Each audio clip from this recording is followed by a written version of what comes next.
آج کی اس مجلس میں ہم وہ فلسفہ بتائیں گے کہ آخر وہ کون سا عشق تھا، وہ کون سی محبت تھی جس پر یہ 72 جو ہے یہ آج تک کائنات پر محیط ہو گئے۔ میں نے آپ کے سامنے قرآن مجید کی سورہ مبارکہ توبہ سے آیت نمبر 42 تلاوت کی ہے۔ اس آیت کا شان نزول یہ ہے کہ رسالت مآب مدینہ منورہ میں مسجد نبوی میں خطبہ ارشاد فرما رہے تھے اور لوگوں کو احکامات خداوندی سے روشناس کروا رہے تھے کہ آپ کو خبر ملی کہ ایک لشکر جو مدینہ رسول کی طرف آ رہا ہے اور وہ مدینہ رسول پہ حملہ کرنا چاہتا ہے۔ مدینہ رسول کیونکہ امن کا مرکز تھا اور رسالت مآب نے کوئی بھی جنگ مدینہ میں نہیں ہونے دی۔ اس خبر کے ملتے ہی رسالت مآب صلی اللہ علیہ وآلہ وسلم نے وہیں پہ بیٹھے ہوئے اصحاب پیغمبر کو یہ ارشاد فرمایا کہ ابھی خبر جو موصول ہوئی ہے کہ کوئی لشکر مدینہ رسول پہ حملہ کرنا چاہتا ہے، تو اب کوئی بھی صحابی اپنے گھروں کو نہیں جائے گا، کوئی بھی مسجد سے دوسری طرف نہیں جائے گا، بلکہ ہم یہیں سے اس لشکر کا رستہ روکنے کے لیے آگے بڑھیں گے۔ جب رسالت مآب نے یہ حکم دیا تو اس میں کچھ افراد نے رسالت مآب صلی اللہ علیہ وآلہ وسلم سے اس سفر میں جانے سے اپنی کچھ اس انداز میں معذرت کی کہ یا رسول اللہ، ہمیں گھروں کو واپس جانا ہے، اپنے اہل و عیال کو اس کے بارے میں باخبر کرنا ہے، یا مختلف قسم کے اپنے عذر ظاہر کیے۔ جب عذر ظاہر کیے تو فوراً قرآن مجید میں یہ آیت نازل ہو گئی اور جبریل امین نے اللہ کا حکم آ کر رسالت مآب کو سنایا کہ کیونکہ یہ سفر قریب کا ہے، لو کان عرضاً قریباً، چاہے یہ سفر قریب کا ہی ہے اور یہ صرف اور صرف اس بات سے کترا رہے ہیں، اگر کوئی قریب کا سفر ہوتا یا اس سے مال غنیمت کے آنے کا کوئی نہ کوئی مسئلہ ہوتا تو یقیناً یہ فوراً آپ کا ساتھ دینے کے لیے تیار ہو جاتے، لیکن کیونکہ قریب مال ان کے سامنے ہے تو اس وجہ سے یہ سفر پہ جانے سے کترا رہے ہیں۔ اور خداوند متعال نے اسی آیت میں کہا کہ یقیناً یہ اپنے آپ کو ہلاکت میں ڈال رہے ہیں، جبکہ رسالت مآب صلی اللہ علیہ وآلہ وسلم ان کو اس جنگ کے لیے آمادہ کر رہے تھے اور وہ یہ کہہ رہے تھے یہ سفر جو ہے یہ قریب کا بھی ہے لیکن مال غنیمت نہیں تھا، تو قرآن نے واضح طور پہ اس آیت کو بھیج دیا کہ اگر سفر قریب کا بھی ہوتا اور مال غنیمت کا لالچ بھی ہوتا تو یقیناً یہ آپ کے ساتھ چلنے کے لیے تیار ہو جاتے۔ یہ تمام مفسرین نے لکھا۔ اب آپ سوال کریں کہ اس آیت کو صحابہ حسینی کے کردار میں پڑھنے کے لیے اس موضوع میں پڑھنے کی کیا ضرورت تھی؟ حضرت امام حسین علیہ السلام نے شب عاشور جب اپنے اصحاب سے گردن پہ اپنی بیعت کے وزن کو اٹھایا تھا اور ان سے کہا تھا کہ میں تمہاری گردنوں سے بار بیعت کو اٹھاتا ہوں اور تمہیں یہ کہتا ہوں کہ تم اپنے اپنے گھروں کو واپس چلے جاؤ، تو ان اصحاب نے جب حضرت امام حسین علیہ السلام سے ہر قسم کے لالچ سے عاری ہو کے امام حسین کا ساتھ دینے کا اعلان کیا، تو اس وقت امام حسین علیہ السلام نے ایک طریق ساز جملہ بولا تھا۔ وہ طریق ساز جملہ یہ تھا کہ حضرت امام حسین علیہ السلام نے یہ جملہ ارشاد فرمایا کہ اے میرے نانا محمد مصطفیٰ، اے میرے بابا علی اور اے میرے بھائی حسن، آپ کو بھی وہ اصحاب میسر نہیں ہوئے جو مجھے حسین کو میسر ہوئے۔ میرے پاس وہ ساتھی ہیں جو میرے نانا کے پاس بھی نہیں تھے، جو میرے بابا کے ساتھ بھی نہیں تھے، جو میرے بھائی حسن کے ساتھ بھی نہیں تھے۔ تو اس کا مطلب ہے کہ امام حسین علیہ السلام نے یہ کلام جو کیا یہ کلام امام تھا۔ امام حسین علیہ السلام کی نظر میں اصحاب رسول بھی تھے، امام حسین کی نظر میں اصحاب علی بھی تھے، امام حسین کی نظر میں اصحاب حضرت امام حسن علیہ السلام بھی تھے، لیکن ان تین حجت کے صحاب کو اپنے سامنے پیش نظر رکھتے ہوئے پھر بھی امام حسین علیہ السلام نے یہ جملہ کہا، تو اس کے لیے میں نے قرآن کی یہ آیت پڑھی ہے کہ خدا اس آیت میں کہہ رہا ہے کہ سفر قریب کا بھی ہوتا اور مال غنیمت کا لالچ بھی ہوتا تو یقیناً یہ ساتھ چلے جاتے، کیونکہ سفر بھی قریب کا نہیں ہے، مال غنیمت کا لالچ بھی نہیں ہے، تو اس وجہ سے یہ جانے سے کترا رہے ہیں۔ اور یقیناً یہ اپنے آپ کو ہلاکت میں ڈال رہے ہیں۔ یہاں رسول کہہ رہا ہے کہ سفر بھی قریب کا ہے، مال غنیمت بھی ہے، لیکن وہاں جانے کے لیے کوئی تیار نہیں۔ رسول کہہ رہے ہیں کہ سفر بھی قریب کا ہے اور مال غنیمت بھی ہے، وہاں جانے کے لیے کوئی تیار نہیں ہو رہا۔ اور قربان جائے اصحاب امام حسین پہ کہ امام حسین علیہ السلام کہہ رہے ہیں کہ سفر بھی دور کا ہے اور مال غنیمت بھی نہیں ہے، وہاں سے ہٹنے کے لیے کوئی تیار نہیں تھا۔ اب یہ جو لفظ میں نے آپ کے سامنے کہا، یہ جملہ میرا نہیں، یہ جملہ کسی شاعر کا تخیل نہیں، کسی فلسفی کا فلسفہ نہیں، یہ امام حسین علیہ السلام کا کلام تھا۔ کلام امام، امام الکلام ہوتا ہے۔ امام حسین علیہ السلام نے کہا کہ جو مجھے اصحاب میسر ہوئے۔ اب اس موضوع کی گہرائی میں جانا ہے، ہمیں اصحاب حسین کے کردار پہ جانے کے لیے امام حسین علیہ السلام یہ جو ایک فرمان ہے، یہ ہمارے نزدیک ایک کسوٹی ہے، ایک معیار ہے، ہمیں اس پہ پرکھنا ہے۔ کیا ہے امام حسین علیہ السلام کا فرمان؟ کہ میرے نانا، میرے بابا اور میرے بھائی کے پاس بھی وہ ساتھی نہیں تھے جو میرے پاس تھے۔ آئیے ذرا دیکھتے ہیں کہ رسالت امام کے پاس کیسے کیسے صحاب تھے، لیکن جب ہم رسالت امام کے صحاب پہ نظر مارتے ہیں تو ہمیں سلمان محمدی جیسا ایمان کے 10ویں درجے پہ فائز ایک شخص نظر آتا ہے، جس بارے میں رسول کہہ رہے ہیں سلمان منا اہل بیت۔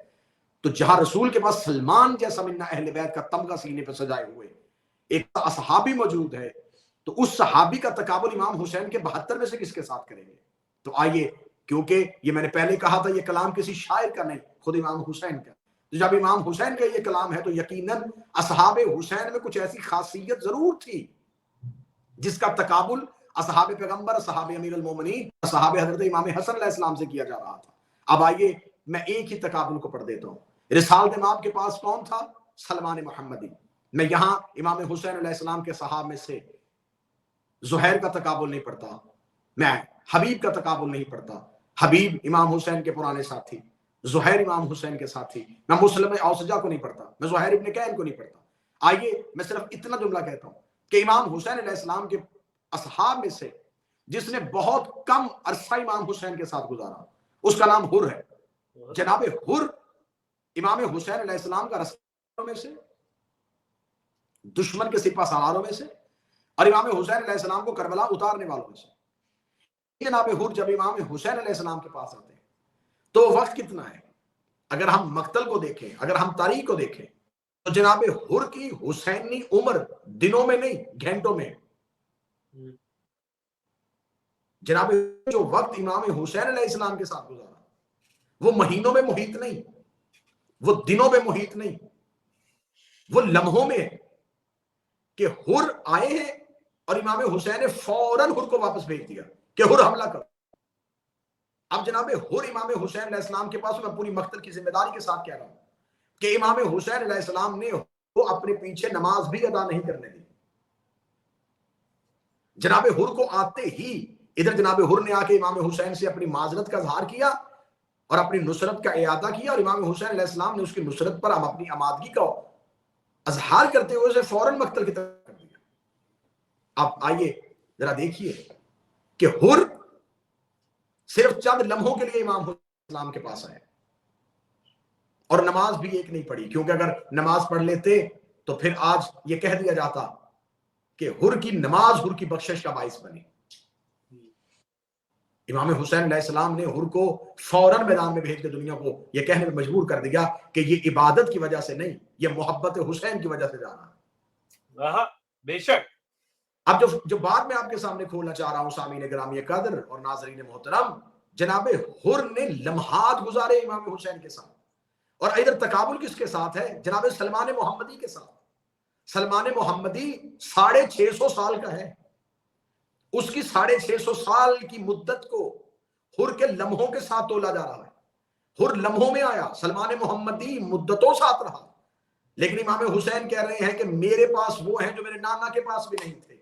اگر میں تقابل پڑھوں گا تو تقابل اتنا وسیع ہو جائے گا کہ ایک گھنٹہ صرف سلمان اور حر کے تقابل میں گزر جائے گا، تو ایک ہی جیسے قطرے میں سمندر بند کیا جاتا ہے، ایک جملے میں بند کیا جاتا کر دیتا ہوں کہ سلمان منا اہل بیت بھی تھا، سلمان ایمان کے 10ویں درجے پہ بھی تھا، سلمان محمدی کی کمر بھی تحلیل سیدہ کی نوکری پہ جھکی تھی، لیکن اتنا ایمان کے 10ویں درجے پر فائز صحابی بھی اس کی پیشانی پہ سیدہ کی دہلیز کی خاک تھی۔ حر کے ساتھ تقابل اس لیے نہیں ہو سکتا کہ حر لمحوں کے لیے آیا تھا اور اس کی پیشانی پہ سیدہ کا رومال تھا۔ جناب سلمان محمدی بے شک انہوں نے ایک مدت گزاری، میں قطعاً موازنے میں عزت اور احترام میں نہیں، میں تو کلام امام پڑھ رہا ہوں. امام حسین نے کہا کہ وہ اصحاب جو مجھے میسر ہوئے. اور کس وقت میں آ رہا ہے امام حسین کے پاس؟ بالکل اس وقت میں آ رہا ہے کہ جب حر کو یقین ہو گیا ہے کہ موت سر پہ، اور حر حضرت امام حسین علیہ السلام کی خدمت میں آتا ہے. کیا کہنے، جناب حر آتے ہیں اور امام حسین، حر کا لفظی مطلب ہے آزاد کردہ غلام. اگر اس کی گہرائی میں جائیں گے تو اس کی تاریخ مکمل پڑھیں گے جناب حر کی، تو جناب حر کی ماں کا مدینہ میں جانا اور اپنی اولاد کی خواہش کا اظہار کرنا، اور پھر یہ منت ماننا کہ اگر مجھے بیٹا ملے گا تو میں امام حسین کی غلامی میں دوں گی، اور بیٹے کی پیدائش کے بعد امام حسین کی دہلیز پہ آنا، بیٹے کو امام حسین کے دروازے پہ رکھنا، اور بچپن کے حسین کا یہ کہہ دینا کہ تو اسے غلام بنانا چاہتی ہے لیکن ہم اسے حر بنا رہے ہیں. امام حسین علیہ السلام نے اسے بچپن میں لقب حر دے دیا تھا کہ ہم نے تجھے غلام سے آزاد کر دیا ہے. حر اس غلام کو کہتے ہیں جو پہلے غلام ہو اور پھر آزاد کیا جائے. یہی وجہ ہے کہ امام حسین علیہ السلام کا جب حر نے رستہ روکا تھا تو امام حسین علیہ السلام کا ایک جملہ تاریخ میں ہے کہ حر تیری ماں تیرے ماتم پہ بیٹھے. یہ لفظ ماں کیوں کہا تھا؟ یہ اس وجہ سے کہا تھا خلق عظیم کے مالک نے حر کو حر کی ماں یاد کروائی تاکہ حر کو ماں یاد آنے کے بعد ماں کی وصیت بھی یاد آئے. جناب حر نے 9 راتوں کی تاخیر ضرور ہوئی لیکن جناب حر پہنچتے ہیں، اور پہنچتے ہی امام حسین علیہ السلام جناب حر کو کہتے ہیں کہ حر مقتل کی طرف روانہ ہو جائیے. اور مقتل کی طرف روانہ ہو جاتے ہیں. اور یہاں مجھے جناب حر پہ اگر پوری مجلس پڑھ دی جائے تو 1 گھنٹہ جناب حر پڑھنے کے لیے کافی ہے، لیکن جناب حر کا ایک ہی جملہ آج بھی تاریخ کے ماتھے میں جھومر بن کے چمک رہا ہے کہ جب جناب حر نے لشکر اشقیاء پر حملہ کیا اور لشکر اشقیاء ظالموں کا لشکر، ملعونین کا لشکر جناب حر پہ ٹوٹ پڑا، اور جناب حر گھوڑے کی زین سے گرے. گرتے ہوئے حر کو قریب سے گزرتے ہوئے ایک سپاہی نے دیکھ کے کہا حر ابھی بھی تیرے پاس وقت ہے، تیرے زخموں کی علاج ہو سکتا ہے، تجھے اب بھی زندگی مل سکتی ہے، اب بھی دوبارہ آ کے بیعت کر لے اور ہمارے لشکر پہ دوبارہ مل جا کیونکہ تو گھوڑے سے گر چکا ہے. اتنا کہنا تھا. حر نے تلوار کو زخمی حالت میں تلوار کو کھینچا اور حر کے آخری جملے کربلا کی صحرا میں گونج اٹھے. جناب حر نے گرتے ہوئے گھوڑے کی زین سے تلوار کھینچ کے کہا میں گھوڑے سے گرا ہوں، شجرے سے نہیں گرا. جناب حر اکیلے نہیں، جناب حر کے ساتھ جناب حر کے بھائی، جناب حر کے بیٹے علی ابن حر، جناب حر کے غلام، یہ وہ افراد ہیں جو امام حسین علیہ السلام کے پاس آتے. اب فلسفہ کیا ہے امام حسین علیہ السلام کے صحابہ میں؟ آپ یہ سمجھتے ہیں کہ شاید یہ افراد اکٹھے کیے گئے تھے؟ آئیے اس میں ایک اور استعارہ آپ کے سامنے رکھتے ہیں. شب عاشور ہے، اور شب عاشور میں اس روایت کو خود مخدومہ شہزادی فاتح شام جو ہیں وہ بھی روایت کر رہی ہیں. شہزادی کہتی ہیں کہ میں خیام میں اپنے خیمہ گاہ سے، اپنے خیمے کی اس پردے سے میں دیکھ رہی تھی کہ جب حضرت عباس اصحاب حضرت امام حسین سے مخاطب تھے. اصحاب حضرت امام حسین سے شب عاشور خطاب کون کر رہے تھے؟ حضرت ابوالفضل العباس. حضرت ابوالفضل العباس خطاب کیوں کر رہے تھے؟ کیونکہ عباس تھے لشکر حسینی کے سپہ سالار، اور جو سپہ سالار ہوتا ہے وہ سپاہ کی مکمل طاقت ہوتا ہے. سپاہیوں کی طاقت سپہ سالار میں ہوتی ہے اور سپہ سالار کی مکمل طاقت ان سپاہیوں میں ہوتی ہے. لہٰذا کسی بھی فوج کے کمانڈر کا اپنی فوج کے ساتھ متعلق اور منسلک ہونا یہ اس فوج کے مضبوط ہونے کی دلیل ہے. اب صبح جنگ ہونی ہے. اب چیف آف آرمی سٹاف لشکر کے سپہ سالار کون ہیں؟ سرکار حضرت عباس. اب شہزادی نے جو شب عاشور کے اس خطبے کو نقل کیا، بی بی کہتی ہے میں عباس کو دیکھ رہی تھی. عباس تشہد کی حالت میں اپنے ہاتھوں کو اپنے زانوں پہ رکھ کے ایسے بیٹھے تھے جیسے شیر شکار کے لیے پنجے زمین پہ گاڑ کے بیٹھتا. یہ خود شہزادی فاتح شام سرکار حضرت عباس کے بارے میں کہہ رہے ہیں. اور حضرت عباس اصحاب حسینی سے مخاطب ہوئے، اور صحاب حسینی سے مخاطب ہوتے ہوئے حضرت عباس نے جو پہلا جملہ کہا، حضرت عباس نے کہا اے اللہ کے منتخب شدہ لوگوں. منتخب شدہ لوگ کون؟ اے وہ لوگوں جن کا اللہ نے انتخاب کیا ہے، جنہیں اللہ نے منتخب کیا ہے، جن کا انتخاب اللہ نے کیا ہے. تو اب یہ کون کہہ رہا ہے؟ یہ لسان اللہ کا بیٹا کہہ رہا ہے، یہ صاحب نہج البلاغہ کا بیٹا بول رہا ہے، یہ حضرت عباس کہہ رہے ہیں۔ حضرت عباس کیا کہہ رہے ہیں؟ حضرت عباس اصحاب حسینی کو کہہ رہے ہیں اے اللہ کے چنے ہوئے لوگوں، اے اللہ کے مصطفیٰ لوگوں، اے اللہ کے مجتبی لوگوں، اے اللہ کے مرتضی لوگوں، اے خدا کے منتخب شدہ افراد، اے اللہ کے چنے ہوئے لوگوں۔ تو آئیے حضرت باب الہوائج ابو الفضل العباس کی بارگاہ میں جا کے درخواست کرتے ہیں، اے مولا، اے کریم شہنشاہ، آپ مجھے بتائیے کہ آپ نے انہیں اللہ کے منتخب شدہ افراد کہا، تو انتخاب تو ان کا ہوتا ہے جو اللہ کی حجتیں ہوتی ہیں، انتخاب تو ان کا ہوتا ہے جو اللہ کے نبی ہوتے ہیں۔ خدا کہتا ہے میں اپنی حجتوں کا انتخاب کرتا ہوں، خدا کہتا ہے میں اپنے نبیوں کا انتخاب کرتا ہوں، تو خدا تو نبیوں کا انتخاب کرتا ہے۔ حضرت عباس نے شب عاشور کربلا میں بیٹھ کے اصحاب حسینی سے اس جملے سے اپنے خطبے کا آغاز کیا، اے اللہ کے منتخب شدہ افراد، اے اللہ کے چنے ہوئے لوگوں۔ اس کا مطلب ہے کہ یہ اللہ کے چنے ہوئے لوگ، جیسے خدا نے 1,24,000 چنے ہوئے تھے، جیسے خدا نے 12 ائمہ چنے ہوئے تھے، جیسے خدا نے اپنے ولی چنے ہوئے تھے، ایسے ہی خدا نے حسین کے اصحاب چنے ہوئے تھے۔ اس کا مطلب ہے کہ حسین کے اصحاب، امام حسین نے اپنے ساتھیوں کو ادھر ادھر سے اکٹھا نہیں کیا تھا، بلکہ یہ فہرست روز اول بن چکی تھی۔ تو اس کا مطلب ہے یہ فہرست کربلا میں بنائی نہیں گئی، کربلا میں اللہ نے اتاری گئی تھی۔ تمام افراد تھے جن کا انتخاب نگاہ پروردگار نے بہت پہلے کر دیا تھا۔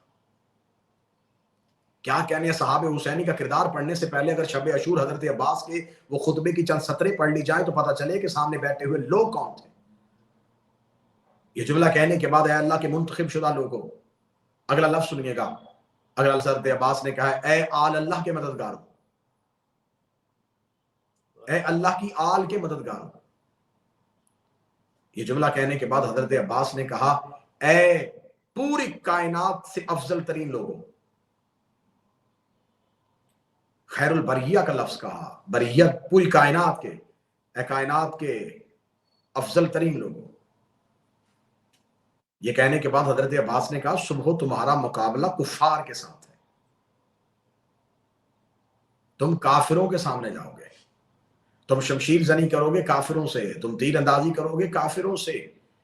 رکیے، باب الہوائج حضرت عباس کی بارگاہ میں جا کے ملتمس اور ملتجی ہو کے میں سوال کرتا ہوں، اے مولا کریم، آپ یہ کہہ دیتے منافقین کے ساتھ مقابلہ ہے، آپ یہ کہہ دیتے دشمنان حسین سے مقابلہ ہے، آپ کہہ دیتے قاتلان حسین سے مقابلہ ہے، آپ کہہ دیتے منکرین حسین سے مقابلہ ہے، آپ کہتے سوال بیعت کرنے والوں سے مقابلہ ہے، کوفیوں سے مقابلہ ہے، شامیوں سے مقابلہ ہے۔ آپ نے یہ کیوں کہہ دیا کافروں سے مقابلہ ہے؟ وہاں تو لمبی داڑیاں ہیں، وہاں تو محراب بھی ہے، وہاں تو عبادت بھی ہے۔ شب عاشور اصحاب حسینی کے سامنے سپہ سالار حضرت امام حسین حضرت ابو الفضل العباس نے لفظ کفار کہہ کے زمانے کو بتا دیا کہ چہرے پہ داڑھی ہو، ماتھے پہ سجدے کا نشان ہو، زبان پہ لا الہ الا اللہ محمد رسول اللہ اور گردنوں میں قرآن لٹک رہا ہو، اگر وہ حسین کے مقابلے پہ آ جائے وہ کل بھی کافر تھا اور وہ آج بھی کافر ہے۔ اے اللہ کے منتخب شدہ افراد، تمہارا کل کفار کے ساتھ مقابلہ ہے۔ اصحاب حسینی کا تقابل کسی بھی اور صحابی سے کیا ہی نہیں جا سکتا۔ مجھے یہاں پر جملہ یاد آ گیا، ہمارے بر صغیر کے اردو لہجے کا ایک منفرد خطیب، خدا یقیناً پہلو حسین میں ہوں گے، جناب خطیب آل محمد قبلہ اظہر سنزیدی صاحب، ان سے کسی نے اسی حدیث معصوم کے بارے میں پوچھا تھا کہ امام حسین علیہ السلام نے کہا تھا کہ میرے پاس ایسے اصحاب ہیں جو کسی نبی کو میسر نہیں ہوئے۔ تو رسول کے اصحاب اور حسین کے اصحاب میں کتنا فرق تھا۔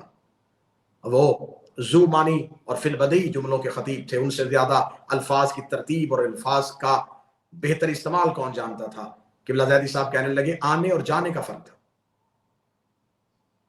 آؤ اور جاؤ کا فرق تھا۔ سوال والے نے کہا قبلہ میں جواب سمجھا نہیں، میں نے کہا کہ صحاب پیغمبر میں اور صحاب حسین میں کیا فرق تھا؟ تو وہ مسکرا کے کہنے لگے وہاں بلانے پہ آ کوئی نہیں رہا تھا، یہاں بھیجنے پہ جا کوئی نہیں رہا تھا، اتنا فرق تھا۔ اب یہاں پر میں 8ویں شہنشاہ کا فرمان کربلا میں صحاب حسینی کے کردار کے موضوع پہ پڑھوں گا کہ 8ویں شہنشاہ سے ایک شخص نے پوچھا کہ آپ اصحاب حسین کے بارے میں کیا کہیں گے؟ تو امام حشتم، امام رؤوف الرحیم سرکار علی ابن موسیٰ رضا، میرے شہنشاہ مشہد بادشاہ نے جو ارشاد فرمایا وہ ارشاد کربلا میں صحاب حسینی کی عملی تصویر کو واضح کر رہا ہے۔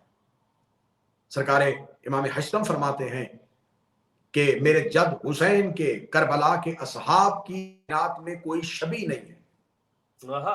بے شک آج ہمارے پاس علم عباس تو نہیں لیکن شبیہ ہے، آج ہمارے پاس مرتجز تو نہیں شبیہ ہے، آج ہمارے روضہ حسین تو نہیں شبیہ ہے، اس کا مطلب ہے کہ ہر چیز کی شبیہ ہے، حتیٰ کہ بیت المعمور کی شبیہ بیت اللہ ہے، یعنی کہ اللہ کے گھر کی شبیہ ہے، حسین کے صحاب کی شبیہ نہیں ہے۔ آٹھویں شہنشاہ نے فرمایا کہ میرے جد حسین کے پاس جو اصحاب تھے ان کی شبیہ اللہ کی کائنات میں کوئی ہے ہی نہیں۔